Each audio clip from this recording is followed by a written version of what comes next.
I believe that I have now reached the point with my hair that I cannot be bothered caring about how it looks today. Today, Saturday, could be the day that I park in my original space in this car park. Naturally, it's not my space, but as I usually get here before anyone else, I feel like I have free rein to choose. However, since they repainted all these spaces in the car park, they put a yellow no parking zone there. And I just know that a certain volunteer I have who comes in today will have absolutely no fucks in the world to park there. She will give no fucks, she will take no fucks, she will just park there. And thus, I have chosen to continue to park beside our container.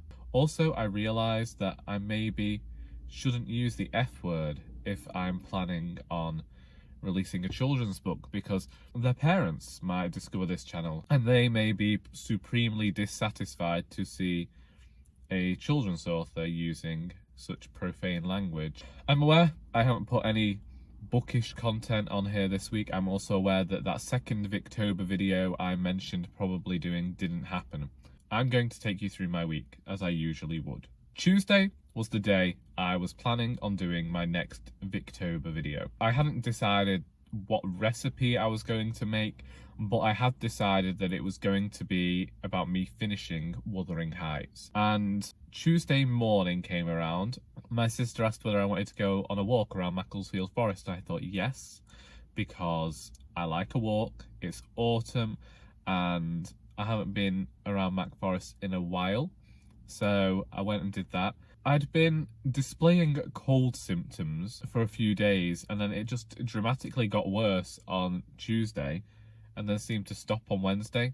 It makes no sense, but I decided not to make any videos whilst I was this ginormous ball of snot. Then Wednesday came around. Was Wednesday the day that I finished the next chapter in the children's book? Because people, folks, hello everyone again, whatever you want to be known as, aliens from the planet Zog, hello. This week on Twitter, I posted about how it has now been 2 years since I decided to properly focus on a rewrite of the children's book.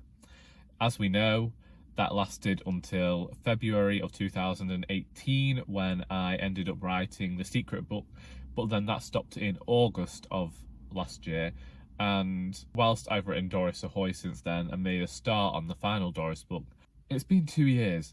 And before that, I started on this book in 2012. I admittedly have had to make all these plans. And I can remember in 2012, before I'd even turned 20, when I was still just a young'un of 19, going into Waterstones with my mother, and I was searching for a children's book, and I didn't know what I wanted it to be about, but I knew that I wanted it to leave me feeling discombobulated.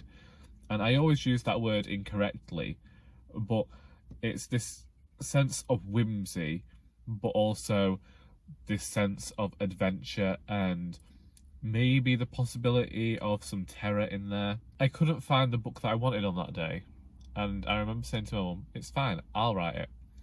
Now, I have never written, well, I had never written children's fiction before.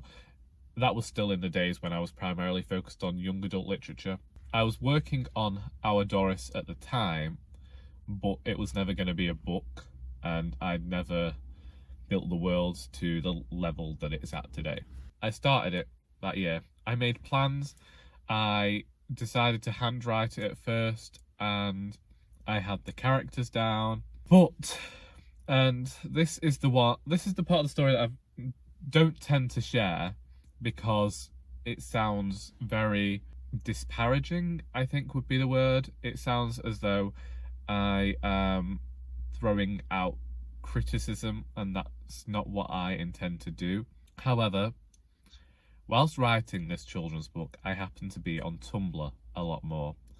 And when I was on Tumblr, as is everyone's right, they were sharing a lot of horrible stuff about the world, things that were going on in the world, and there were things that people were saying ought to be within books, and I became very aware that I wasn't including all these things that people wanted to see in books, and I had no idea how I was going to be able to do all of these things, and began to take it as criticism that my work did not have certain characters in there. This book took me the longest I've ever taken to write a novel. So I went from the end of 2012 till the start of 2014, or the end of 2000. Yeah, it was nearly 2 years writing it originally as well. This is a 2-year-long process with books, apparently.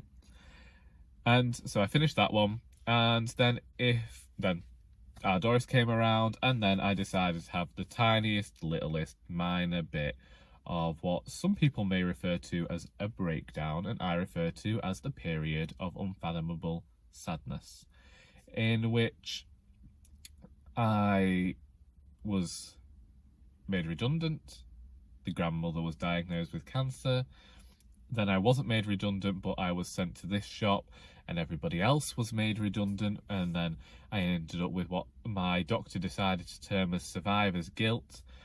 I've talked about this much and more before, but either way, I ended up taking a break from writing, and everything I wrote pre-2016 got put inside a box, and I could not even look or think about this work without feeling unfathomably sad. A friend of mine actually said that she worried about me whilst writing this book because I allowed myself to get much too stressed out about it, which was also true. But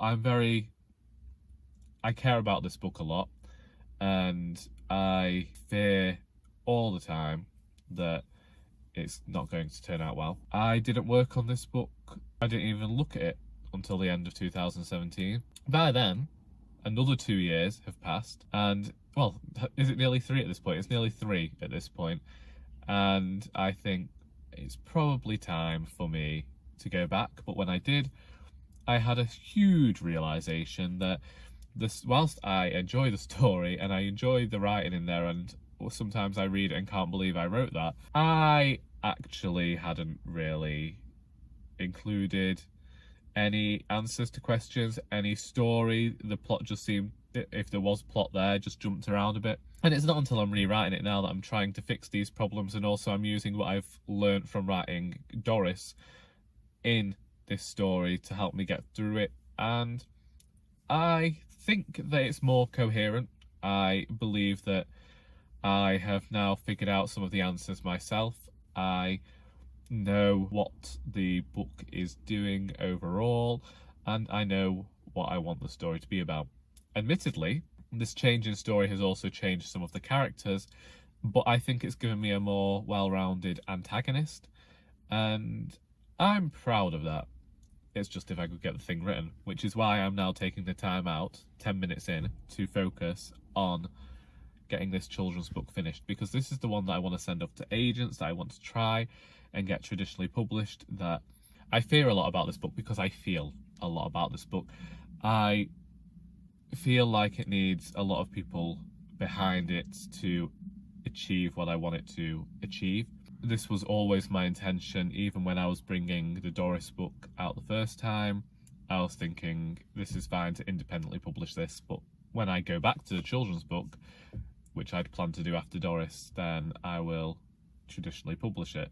Because obviously I know the difficulties that go into traditional publishing. I don't look at this as though it's going to be incredibly easy. I don't see it being done before I'm 30, although that would be nice, but I don't. And the more I write of it, the more proud I am of the characters.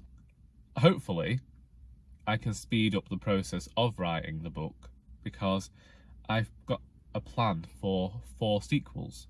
And so, you know, if it took 4 years for each one of them, that's what, 16 years? That just gave me a mild panic there. I can't spend 16 years doing that. I'd just have to knuckle down and write.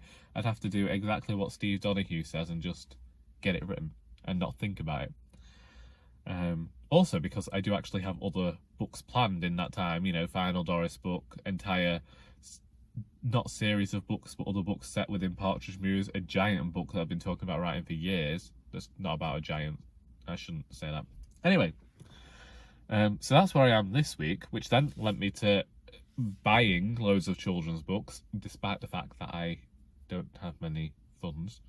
But luckily I paid my rent up until Christmas, so I have now got these books and I can say that I'm reading them for research and the Believathon. And then all I've had is the writers group, and my mother's gone off to Mallorca on a solo holiday because I wouldn't take her. I, as has been aforementioned quite a lot, don't have money to fund both me and her going away. And so she booked this secretly. And then I've been telling her to go away on her own for years, just because sometimes I think people need that. And I don't think she liked the process of getting there, but I believe she's enjoying herself now, which is always fun. My mother can be incredibly chatty towards other people, and she actually doesn't mind other people, whereas I'm very much the type of person that wants everyone to stay away, and I think you're all going to rob me. But that's just me. You'd hate going anywhere with me, but once again, and I'm only saying this because of it being the Mental Health Awareness Day or whatever it was, World Mental Health Day, something like that. I'm only saying this because of that. We know that I have the touch of agoraphobia about me. Morning, Mr. Magpie. When I was younger, if anyone knocked on the door of my house, I would go and hide on the stairs so they wouldn't know I was in there. It's getting better as I get older, but I'm still the type of person who would rather steer clear of crowds, which is why I'm not the fondest person of cities. And so, you know, it's really going to mean that I have a really grand career, isn't it? Whenever all these children or parents, whenever readers come near me, I am immediately going to be like, oh, well, hello, hi, yeah, you keep your distance, I'll keep mine, thank you very much. Well, as we know, I've been stopped in the street before and immediately thought that it was a person going to harangue me or something, kill me, punch me around the head. They just wanted to say I'd written a good book. I clearly decided to make this a literary wool-gathering video. I am not sorry about it. It ended up going on longer than I anticipated, but that is the nature of these things. What have you been up to this week? What have you been reading? What have you been writing? What have you been watching? What have you been listening to?